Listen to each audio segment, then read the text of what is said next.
Hi, ഞാൻ Samuel George. ഈ അടുത്തിടെ ശ്രീ രവിചന്ദ്രൻ എന്ന പേരുള്ള യുക്തിവാദിയുടെ ഒരു വീഡിയോ കാണുവാനിടയായി. അതിൻ്റെ പേര് വെള്ളയിൽ സുവിശേഷമെന്നോ അങ്ങനെ എന്തോ ഒരു സംഭവമാണ്. അപ്പോൾ അത് കുറച്ച് ഞാൻ കണ്ടു. എനിക്ക് ഇദ്ദേഹത്തെക്കുറിച്ച് ഒരു ധാരണ ഉണ്ടായിരുന്നു. ഞാൻ ഇദ്ദേഹത്തിൻ്റെ പേരൊക്കെ കേട്ടിട്ടുണ്ട് പലരും. ഞാൻ അധികം സ്പീച്ചൊന്നും കേട്ടിട്ടില്ല. അപ്പം എനിക്കൊരു ധാരണ ഉണ്ടായിരുന്നു, ഇദ്ദേഹം ബുദ്ധിമാനായ ഒരു യുക്തിവാദിയാണ്.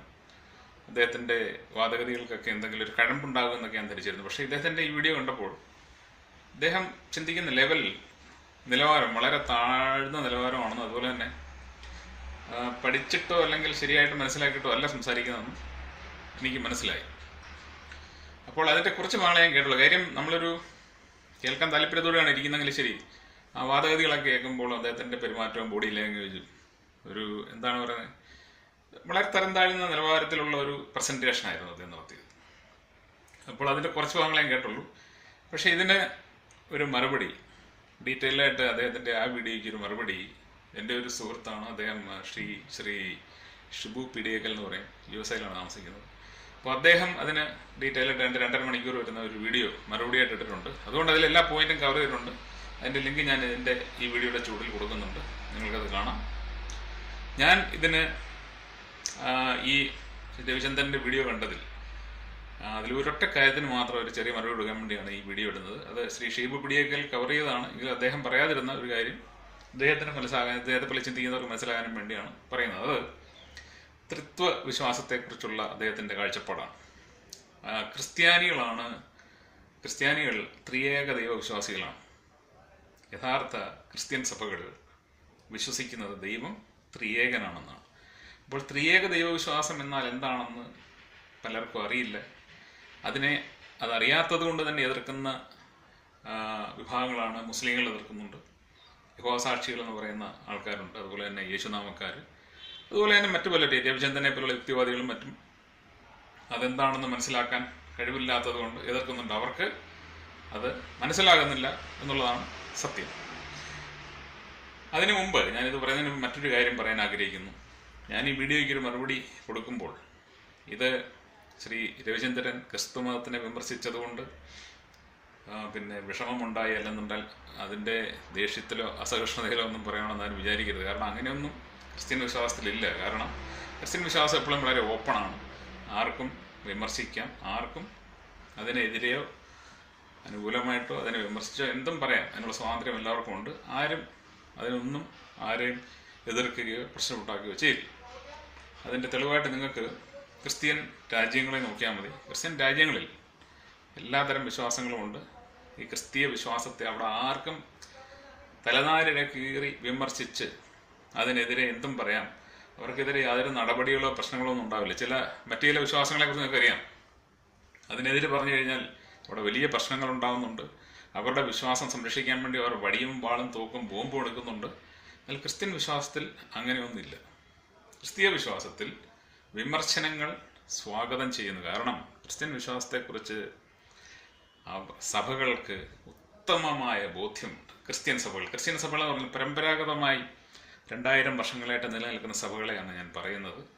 അല്ലാതെ ക്രിസ്ത്യൻ വിശ്വാസത്തിൻ്റെ പേരിൽ പൊട്ടിമുളയ്ക്കുന്ന ധാരാളം സംഭവങ്ങൾ വേറെയുണ്ട്. അതേക്കുറിച്ച് ഞാൻ കൂടുതൽ പറയുന്നത് നിങ്ങൾക്കറിയാം അത് ആരൊക്കെയാണെന്നുള്ളത്. അപ്പോൾ അവരെയല്ല ഞാൻ പറയുന്നത്. യഥാർത്ഥ ക്രിസ്ത്യൻ സഭകൾ എന്ന് പറയുന്നത് ഓർത്തഡോക്സ് കത്തോലിക്ക സഭകളാണ്. ഇത് 2000 വർഷങ്ങളായിട്ട് ഭൂമിയിൽ നിലനിൽക്കുന്നു.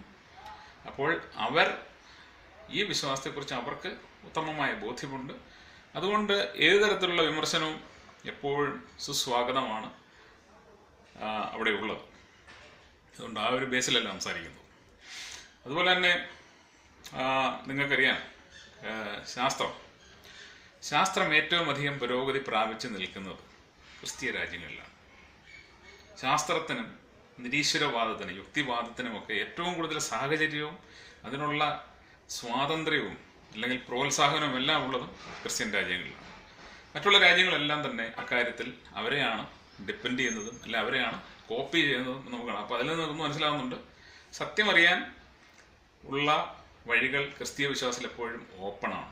ശാസ്ത്രം ദൈവത്തെ അറിയാനുള്ള ഒരു ഉപാധിയായിട്ടാണ് ഒരു യഥാർത്ഥ ക്രിസ്ത്യാനി കാണുന്നത്. പക്ഷേ ബുദ്ധിയില്ലാത്ത ചില യുക്തിവാദികൾ ശാസ്ത്രത്തെ കൂട്ടുപിടിച്ച് ദൈവത്തിനെതിരെ പറയാൻ ശ്രമിക്കുന്നത്, അല്ലെങ്കിൽ ദൈവവിശ്വാസത്തിനെതിരെ പറയാൻ ശ്രമിക്കുന്നത് അവരുടെ അറിവില്ലായ്മയാണ്. ശാസ്ത്രം, ഞാൻ ഇതിനെക്കുറിച്ചൊരു വീഡിയോ മുമ്പിട്ടിട്ടുണ്ട്, അതുകൊണ്ട് ഞാൻ അതിൻ്റെ കൂടുതൽ ഡീറ്റെയിൽസ് പറയുന്നില്ല. അപ്പോൾ ഇനി ഇതിൻ്റെ വിഷയത്തിലേക്ക് വരാം. ത്രിയേക ദൈവവിശ്വാസം എന്നാൽ എന്താണെന്ന് അറിയാൻ വയ്യാത്ത ആളുകൾ ദയവായിട്ട് ശ്രദ്ധിച്ച് കേൾക്കണം. ത്രിയേക ദൈവവിശ്വാസം എന്ന് പറഞ്ഞാൽ, ഞാൻ എൻ്റെ തിയോളജി ഒന്നും ഞാൻ പറയുന്നത്, കാരണം തിയോളജി പറയാൻ പോയി കഴിഞ്ഞാൽ അതിന് കുറേയേറെ പറയേണ്ടി വരും. ഞാനത് മറ്റൊരു തരത്തിലാണ് പറയാൻ ആഗ്രഹിക്കുന്നത്. ബ്രീഫായിട്ടൊന്ന് പറയാം. ത്രിയേക ദൈവവിശ്വാസം എന്നാൽ 3 ദൈവങ്ങൾ എന്നല്ല. 3 ദൈവങ്ങൾ കൂടുമ്പോൾ ഉണ്ടാകുന്ന ഒരു ദൈവമെന്നും അല്ല. അതാണ് ആദ്യമായിട്ട് മനസ്സിലാക്കേണ്ടത്. എല്ലാവരും വിചാരിക്കും 3 ദൈവങ്ങളുണ്ടെങ്കിൽ അതൊരു ത്രിയേകമായിരുന്നു. ത്രിയേകം എന്ന് പറഞ്ഞു കഴിഞ്ഞാൽ 3 കൂടുമ്പോൾ ഉള്ള ഒന്നല്ല. എന്നാൽ ഒരേ ദൈവം തന്നെ, ഒരു ദൈവം തന്നെ 3 വ്യക്തികളായി, 3 വ്യത്യസ്ത വ്യക്തികളായി മനുഷ്യർക്ക് വെളിപ്പെട്ടിരിക്കുന്നു എന്നുള്ളതാണ് ത്രിയേക വിശ്വാസം. അതായത് പിതാവിലും പുത്രനിലും പരിശുദ്ധാത്മാവിലും വസിക്കുന്നത് ഒരേ ദൈവമാണ്, അല്ലെങ്കിൽ ഇത് 3ഉം ഒരേ ദൈവം തന്നെയാണ് എന്നുള്ളതാണ്.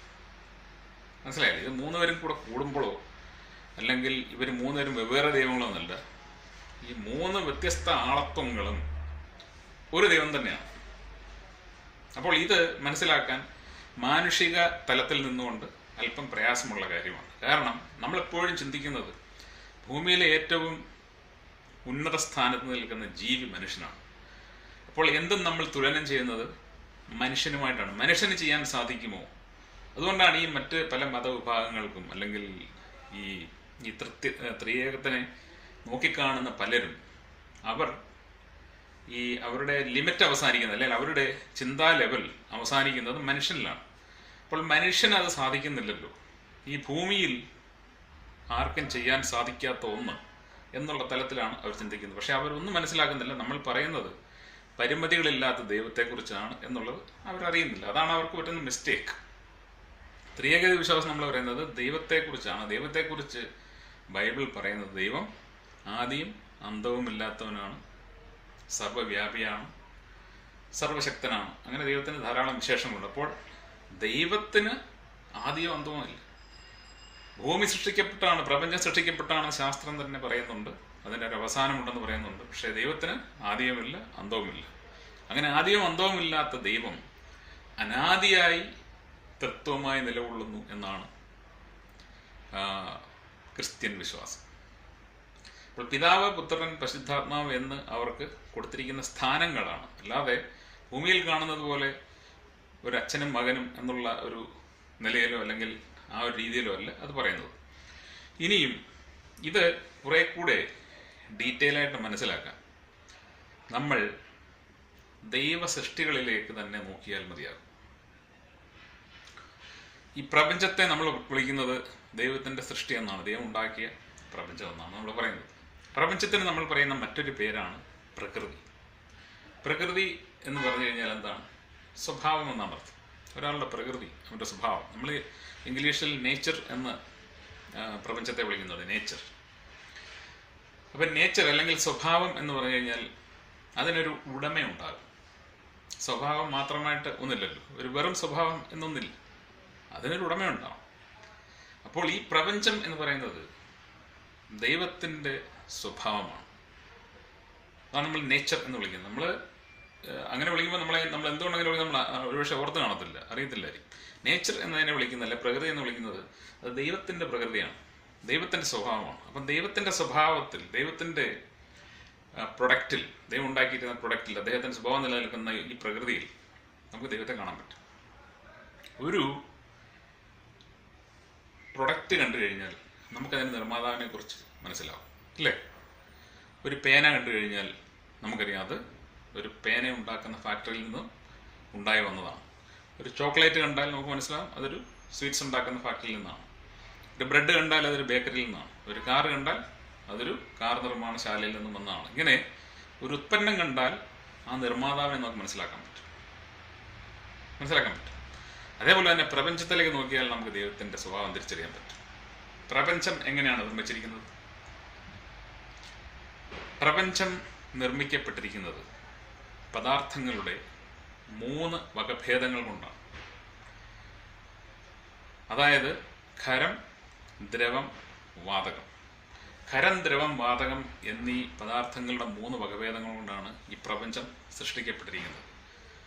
അതിനൊപ്പം പ്ലാസ്മ എന്ന് പറയുന്ന ഒരു വകഭേദം പറയപ്പെടുന്നുണ്ടെങ്കിലും അതൊരു സ്ഥായിയായ ഒരു സ്റ്റാറ്റസ് അല്ല. ഖരമായും ദ്രവമായും വാതകമായും ഈ 3 പ്രധാനപ്പെട്ട അവസ്ഥയിലാണ് പദാർത്ഥങ്ങൾ നിലനിൽക്കുന്നത്. ഇപ്പം ചൂടിൻ്റെ വ്യതിയാനം അനുസരിച്ച് ഇടയ്ക്ക് വരുന്ന ഒരു സ്റ്റാറ്റസ്, അത് പെർമനൻറ്റ് സ്റ്റാറ്റസ് അല്ല. എന്നാൽ നോർമൽ അവസ്ഥയിൽ, ഒരു നോർമൽ കാലാവസ്ഥയിൽ പദാർത്ഥങ്ങൾ നിലനിൽക്കുന്നത് 3ആയിട്ടാണ്. അത് ഖരം, ദ്രവം, വാതകം. അപ്പോൾ ഈ പ്രപഞ്ചം മൊത്തത്തിൽ സൃഷ്ടിക്കപ്പെട്ടിരിക്കുന്നത് ഇത് 3 കൊണ്ടാണ്. ഇത് 3 നമുക്ക് ഈ ഭൂമിയിൽ കാണാൻ പറ്റും. ഈ ഭൂമി ഒന്നാണ്, പക്ഷേ ഈ ഭൂമിയിൽ ഖരവും, ദ്രവവും, വാതകവും നമുക്ക് കാണാൻ സാധിക്കും, ഇല്ലേ? സെപ്പറേറ്റായിട്ട് കാണാൻ സാധിക്കും. നമ്മളിവിടുന്ന് ഒരു കല്ലെടുത്തിട്ട് ഇത് ഭൂമിയല്ല എന്ന് പറയാൻ പറ്റും. അത് ഭൂമിയാണ്, ഭൂമിയുടെ ഭാഗം തന്നെയാണ്. വെള്ളം അത് തന്നെ, വാതകം അത് തന്നെ. അപ്പം ഇതെല്ലാം കൂടെ ചേരുമ്പോൾ ഇത് 3ഉം കൂടെ ഈ ഭൂമിയിലുണ്ട്. ഇത് 3ഉം ഉൾപ്പെട്ടിരിക്കുകയാണ് ഇവിടെ. അത് 3ഉം വെവ്വേറെ നിൽക്കുന്നത് നമുക്ക് കാണാൻ പറ്റും. എന്നാൽ ഒന്നിച്ച് നിൽക്കുമ്പോൾ അത് ഭൂമിയാണ്, അത് ഭൂമി തന്നെയാണ് എന്ന് പറഞ്ഞാൽ പ്രപഞ്ചം തന്നെയാണ്. അപ്പോൾ അതിൽ നമുക്ക് കാണാൻ സാധിക്കുന്നത് ഒരു ത്രിയേകമാണ്. ഖരം ഖരമായിട്ടും, ദ്രവം ദ്രവമായിട്ടും, വാതകം വാതകമായിട്ടും കാണാമെന്നിരിക്കെ തന്നെ ഇത് 3ഉം കൂടെയുള്ള ഒരു സങ്കലനം, അല്ലെങ്കിൽ ഇത് 3ഉം കൂടെ ഒരുമിച്ച് ഒന്നായിട്ട് തന്നെ നിലനിൽക്കുകയാണ്. ദൈവത്തിൻ്റെ ത്രിയേകത്വം കാണിക്കാൻ വേണ്ടി നമുക്ക് ഭൂമിയിൽ നിന്ന് ഉദാഹരണം പെർഫെക്റ്റ് ആയിട്ടുള്ള എക്സാമ്പിൾ എടുക്കാൻ പ്രയാസമാണ്. കാര്യം എന്ന് പറഞ്ഞാൽ അത് തീർത്തും നമ്മുടെയൊക്കെ ചിന്താതലത്തിന് നമുക്ക് വിഭാവനം ചെയ്യാൻ പറ്റുന്നതിന് അപ്പുറത്തുള്ള ഒന്നാണ്. എങ്കിലും നമുക്കിവിടെ നിന്നും തന്നെ അതിൻ്റെ സൂചനകൾ നമുക്ക് കിട്ടിയതുപോലെ ഇതൊന്ന്. പിന്നെ നമ്മൾ മനുഷ്യനെ എടുത്തു കഴിഞ്ഞാൽ മനുഷ്യനും ഒരു ത്രിയേകനാണ്. മനുഷ്യന് എന്തൊക്കെയുണ്ട്? ഒന്ന്, അവനൊരു ശരീരമുണ്ട്, ഒരു മനസ്സുണ്ട്, ആത്മാവുണ്ട്. ആത്മാവെന്ന് പറഞ്ഞാൽ ജീവൻ. ഇത് 3ഉം കൂടി ചേരുമ്പോഴാണ് മനുഷ്യൻ. ഇത് 3ഉം വെവ്വേറെയാണോ? അല്ല. ഇത് 3ഉം മനുഷ്യനിലുണ്ട്. എന്നാൽ ഇത് 3ഉം നമുക്ക് വെവ്വേറെ കാണാം. മനസ്സല്ല ശരീരം, ശരീരമല്ല മനസ്സ്, ആത്മാവല്ല മനസ്സും ശരീരവും. അപ്പോൾ നമ്മൾ ശരീരത്തെ സെപ്പറേറ്റ് ആയിട്ട് നമുക്കറിയാം, മനസ്സിനെ സെപ്പറേറ്റ് ആയിട്ട് അറിയാം, ജീവനെ സെപ്പറേറ്റ് ആയിട്ട് അറിയാം. അപ്പോൾ മനുഷ്യനും ഒരു ത്രിയേകനാണ്. പിന്നെ വെള്ളം, നമ്മളിപ്പം സിമ്പിളായിട്ട് മറ്റൊരു ഉദാഹരണം എടുത്തു കഴിഞ്ഞാൽ നമുക്ക് വെള്ളത്തിനെ എടുക്കാം. വെള്ളത്തിനെ എടുത്തു കഴിഞ്ഞാൽ വെള്ളം 3 സ്റ്റേറ്റിൽ അത് നിലനിൽക്കും. 3 അവസ്ഥയിൽ വെള്ളമായിട്ട് നിൽക്കും, അത് തണുത്തു കഴിഞ്ഞാൽ ഐസാകും, തിളപ്പിച്ച് കഴിഞ്ഞാൽ ആവിയാകും. ഇത് 3ലും അടങ്ങിയിരിക്കുന്നത് ഒരേ ഘടകമാണ്. 3ലും ഒരേ സാധനത്തിനാണ് H2O എന്ന് പറയുന്നത്. അപ്പോൾ അത് 3ഉം 3ആയിട്ട് കാണാമെന്നിരിക്കെ തന്നെ അതൊന്ന് തന്നെയാണ്. അവിടെ നമുക്കൊരു ത്രിയേക സ്വഭാവം കാണാം. പിന്നെ ഇതിൻ്റെ ഇടയ്ക്ക് ശ്രീ രവിചന്ദ്രൻ അവിടെ ഈ ത്രിയേകം പറഞ്ഞുകൊണ്ട് അദ്ദേഹം ചോദിച്ചൊരു ചോദ്യം ഉണ്ടായിരുന്നു, പറഞ്ഞൊരു കാര്യം ഉണ്ടായിരുന്നു. പിതാവും പുത്രൻ എന്ന് പറയുമ്പോൾ എങ്ങനെയായാലും പിതാവ് ഒരു കുറച്ചെങ്കിൽ മുൻപേ ഉണ്ടാകണം, കുറച്ചെങ്കിൽ മുൻപേ പിതാവ് ഉണ്ടാകണം. പിതാവ് ഉണ്ടാകാതെ പുത്രൻ ഉണ്ടാവില്ല. അപ്പോൾ അദ്ദേഹം അതൊരു ഭൗതിക തലത്തിൽ അർത്ഥത്തിലെടുത്താണ് അദ്ദേഹം പറഞ്ഞത്. ഞാൻ നേരത്തെ പറഞ്ഞു പിതാവും പുത്രനും എന്ന് പറഞ്ഞിരിക്കുന്നത് നമ്മുടെ ഭൗതിക അർത്ഥത്തിലല്ല. അങ്ങനെ അദ്ദേഹം പറയുകയുണ്ടായി. ഞാനപ്പോൾ അദ്ദേഹത്തോട് അങ്ങോട്ടൊരു ചോദ്യം, അല്ലെ ഏതെങ്കിലും നിരീശ്വരവാദികൾക്ക് ഉത്തരം തരാം. സിമ്പിളായിട്ടുള്ള ചോദ്യം, എല്ലാവർക്കും അറിയാവുന്നതാണ്. ഉത്തരം ഉണ്ടെങ്കിൽ പറയണം. കോഴിയാണോ മുട്ടയാണോ ആദ്യം ഉണ്ടായത്? മുട്ട ഉണ്ടാകണമെങ്കിൽ കോഴി ഉണ്ടാകണം, കോഴി ഉണ്ടാവണമെങ്കിൽ മുട്ട ഉണ്ടാകണം. അപ്പോൾ ആരാണ് ആദ്യം ഉണ്ടായതെന്ന് നിങ്ങൾക്ക് പറയാൻ പറ്റും. ഭൂമിയിൽ നമ്മൾ കാണുന്ന കാര്യമാണ്. നമ്മൾ മിക്കവാറും എല്ലാ ദിവസവും മുട്ട തിന്നാറുണ്ട്, കോഴിയൊക്കെ ഇടയ്ക്കും പിടയ്ക്കൊക്കെ തിന്നാറുണ്ട്, ചിലർക്ക് ഡെയിലി കോഴി കഴിക്കാറുണ്ട്. ആർക്കെങ്കിലും ഇതിന് മറുപടി ഉണ്ടോ? മറുപടി കിട്ടത്തില്ല. കാര്യം നമ്മൾ ഈ ഭൂമിയിലുള്ള കാര്യം നമുക്ക് മറുപടി. അപ്പം ദൈവത്തെക്കുറിച്ചുള്ള ചിന്തകൾക്ക് നമുക്ക് എന്തുമാത്രം കൂടുതൽ നമ്മൾ അതിനെക്കുറിച്ച് അറിഞ്ഞിരിക്കണം, അല്ലെങ്കിൽ നമ്മൾ അത് എന്തുമാത്രം ഉന്നത നിലവാരത്തിലുള്ള നമ്മൾ ചിന്തിക്കണം. അതുകൊണ്ട് അങ്ങനെ ചിന്തിക്കാത്തതുകൊണ്ടാണ് ഇത്തരം മണ്ടൻ ആയിട്ടുള്ള ഈ സംസാരങ്ങളൊക്കെ ഇവരിൽ നിന്നും ഉണ്ടാകുന്നത്. അപ്പോൾ ഞാൻ പറഞ്ഞു വന്നത്, ഈ പ്രകൃതി നമ്മൾ മനുഷ്യനിൽ തന്നെ ഒരു ത്രിയേകത നമ്മൾ കാണുന്നു, വെള്ളത്തിൽ കാണുന്നു, പ്രപഞ്ചത്തിൽ കാണുന്നു. അതുപോലെ തന്നെ ഇനിയുമുണ്ട് കാലം. ഈ ഭൂമിയിൽ 3 തരം കാലങ്ങൾ നമുക്കറിയാം: ഭൂതം, വർത്തമാനം, ഭാവി. ഇന്നലെ കഴിഞ്ഞു പോയതിനെ നമ്മൾ ഭൂതകാലം എന്ന് പറയുന്നു, ഇപ്പോൾ നടന്നുകൊണ്ടിരിക്കുന്നതിന് വർത്തമാനകാലം എന്ന് പറയുന്നു, സംഭവിക്കാനുള്ളത് ഭാവി കാലം എന്ന് പറയുന്നു. യഥാർത്ഥത്തിൽ നമ്മൾ നോക്കിക്കഴിഞ്ഞാൽ ഈ 3 കാലങ്ങളും ഒന്ന് തന്നെയല്ലേ? നമ്മൾ ഇന്നലെ നമ്മൾ ജീവിച്ചിരുന്നപ്പോൾ അത് നമുക്ക് ഇന്ന് അത് നമ്മുടെ ഭൂതകാലമാണ്. പക്ഷെ ഇന്നലെ നമുക്കത് നമ്മുടെ ഇന്നായിരുന്നു, നമ്മുടെ വർത്തമാനകാലമായിരുന്നു അല്ലേ. ഇന്നലെ നമ്മൾക്കത് ഭൂതകാലമായിരുന്നില്ല.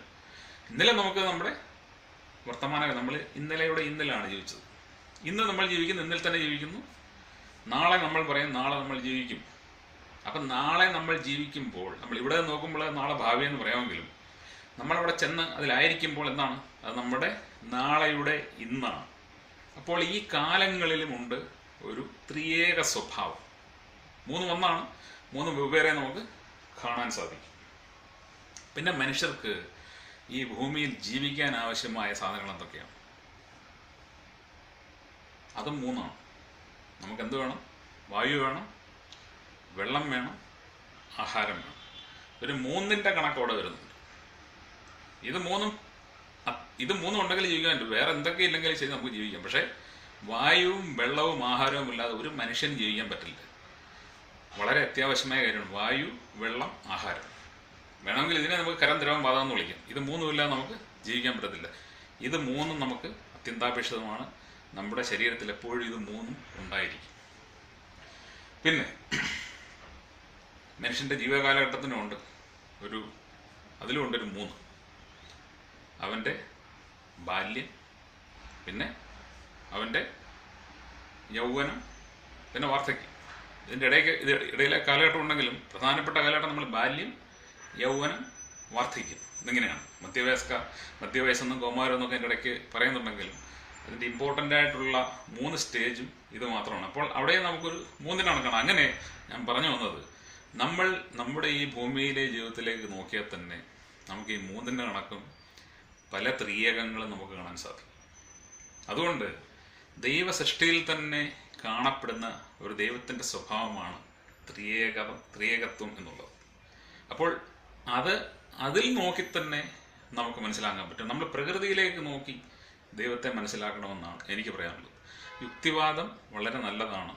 യുക്തിവാദം എന്ന് പറയുന്നത് വിഡ്ഢിവാദമാകരുതെന്നുള്ളത് മാത്രമേ ഉള്ളൂ. യുക്തിവാദം എന്ന് പറയുമ്പോൾ ദൈവമില്ല എന്ന് പറയാം. അതിനുവേണ്ടി എന്തെങ്കിലുമൊക്കെ നമുക്ക് വാദഗതികൾ നിർത്താമെങ്കിലും നിരത്തുന്ന വാദഗതികൾക്ക് നല്ല ബേസും അടിസ്ഥാനവും ഒക്കെ വേണം. അപ്പോൾ ദൈവിക തലം എന്ന് പറയുന്നത് തന്നെ ഈ ഭൂമിക്കും പ്രപഞ്ചത്തിനും സമയക്രമത്തിനും അപ്പുറത്തുള്ളത് ഒന്നാണെന്നാണ് വേദപുസ്തകം പഠിപ്പിക്കുന്നത്, അല്ലെങ്കിൽ ക്രിസ്ത്യൻ വിശ്വാസം പഠിപ്പിക്കുന്നത്. അപ്പോൾ നമുക്ക് വിഭാവന ചെയ്യാൻ പറ്റാത്ത ഒരു തലത്തിലാണ് ദൈവം നിൽക്കുന്നത്. നമ്മളെപ്പോഴും ചിന്തിക്കുന്നത് ഈ പ്രപഞ്ചത്തിനുള്ളിൽ നിന്നുകൊണ്ടും ഇവിടുത്തെ പ്രപഞ്ച നിയമങ്ങളുടെ സ്വാധീനത്തിലുമാണ്. അതിനപ്പുറത്തോട്ട് നമ്മുടെ ചിന്ത പോകുന്നില്ല. അതിനപ്പുറത്തോട്ട് നമ്മുടെ ചിന്ത പോയെങ്കിലേ നമുക്ക് ദൈവത്തെക്കുറിച്ച് ചെറിയൊരു സൂചനയെങ്കിലും കിട്ടുകയുള്ളൂ. പക്ഷേ ദൈവത്തെ അറിയാൻ വേണ്ടി മനുഷ്യർക്ക് ബുദ്ധി അമിതമായിട്ട് വേണമെന്നില്ല. ഭക്തി ഉണ്ടെങ്കിൽ അത് കിട്ടും. ഭക്തി എന്ന് പറയുന്നത് അവനവനെ തിരിച്ചറിയുക, അല്ലെങ്കിൽ നമ്മളെയൊക്കെ തന്നെ നോക്കുമ്പോൾ നമുക്ക് ഒരുപാട് കാര്യങ്ങൾ മനസ്സിലാവും. പ്രപഞ്ചത്തിലെ നോക്കുമ്പോൾ നമുക്ക് ഒരുപാട് കാര്യങ്ങൾ മനസ്സിലാവും. ഒരു പൂച്ചയെ കാണുമ്പോഴും ഒരു കിളിയെ കാണുമ്പോഴും ഈ പ്രപഞ്ചത്തിൻ്റെ സിസ്റ്റങ്ങൾ കാണുമ്പോഴും ഒക്കെ നമുക്ക് ഒരുപാട് കാര്യങ്ങൾ മനസ്സിലാവും. ആ ഒരു ചിന്താ ലെവലിലൂടെ പോയി കഴിഞ്ഞാൽ ദൈവത്തെ അറിയാൻ സാധിക്കും. നിഷ്കളങ്കമായ ഭക്തിയിലൂടെ പോയാലും ദൈവത്തെ അറിയാൻ സാധിക്കും. ക്രിസ്ത്യൻ വിശ്വാസം പഠിപ്പിക്കുന്നത് നിങ്ങൾ ബുദ്ധി കൊണ്ടും അതുപോലെ തന്നെ വിശ്വാസം കൊണ്ടും ദൈവത്തെ ആരാധിക്കണമെന്നാണ്. ബുദ്ധി കൊണ്ടും ആരാധിക്കണം, ആത്മാവ് കൊണ്ടും ആരാധിക്കണം. ബുദ്ധി കൊണ്ടും ആത്മാവ് കൊണ്ടും. അപ്പോൾ ബുദ്ധിയില്ലാത്ത വിശ്വാസമായിട്ട് മാറുകയും ചെയ്യരുത്. അതുകൊണ്ടാണ് ശാസ്ത്രത്തിന് ഏറ്റവും കൂടുതൽ പ്രാധാന്യം ക്രിസ്ത്യൻ രാജ്യങ്ങൾ നൽകുന്നത്. അതേപോലെ തന്നെ യുക്തിവാദി ചിന്തകൾക്കും വിമർശനങ്ങൾക്കും എപ്പോഴും സ്വാഗതം നൽകുന്നത്. കാര്യം അന്ധന്മാരായ വിശ്വാസികളായിട്ട് ആരും ജീവിക്കരുത്. ക്രിസ്ത്യൻ വിശ്വാസം അന്ധമായ വിശ്വാസമല്ല, അത് വളരെ കൃത്യമായ അങ്ങേയറ്റം പെർഫെക്റ്റ് ആയിട്ടുള്ള വിശ്വാസമാണ്. അതിനെക്കുറിച്ച് യുക്തിവാദികൾ ഇതിനെക്കുറിച്ച് സംസാരിക്കുന്നവർ അതിൻ്റെ ഓതൻറ്റിക് സോഴ്സസിൽ നിന്നും കാര്യങ്ങൾ പഠിച്ചാൽ നിങ്ങൾക്കത് മനസ്സിലാവും. അതിന് മനസ്സില്ല എന്നുണ്ടെങ്കിൽ നിങ്ങൾ പ്രകൃതിയിലേക്ക് നോക്കുക. നിങ്ങളുടെ ബുദ്ധി ഉപയോഗിച്ച് നിങ്ങൾ പ്രകൃതിയിലേക്ക് നോക്കുക. ഞാനീ പറഞ്ഞ പോയിന്റ്സ് നിങ്ങൾ ശ്രദ്ധിച്ചിട്ട് നിങ്ങൾ നോക്കുക, നിങ്ങൾ മനസ്സിലാവും. കാണുന്ന ദൈവത്തിൻ്റെ പ്രകൃതിയാണ്. It is the nature of God. അത് മനസ്സിലാക്കാൻ നിങ്ങൾക്ക് ബുദ്ധി കിട്ടിയിട്ടുണ്ട്. ദയവായിട്ട് അതിന് ശ്രമിക്കുക. നന്ദി, നമസ്കാരം.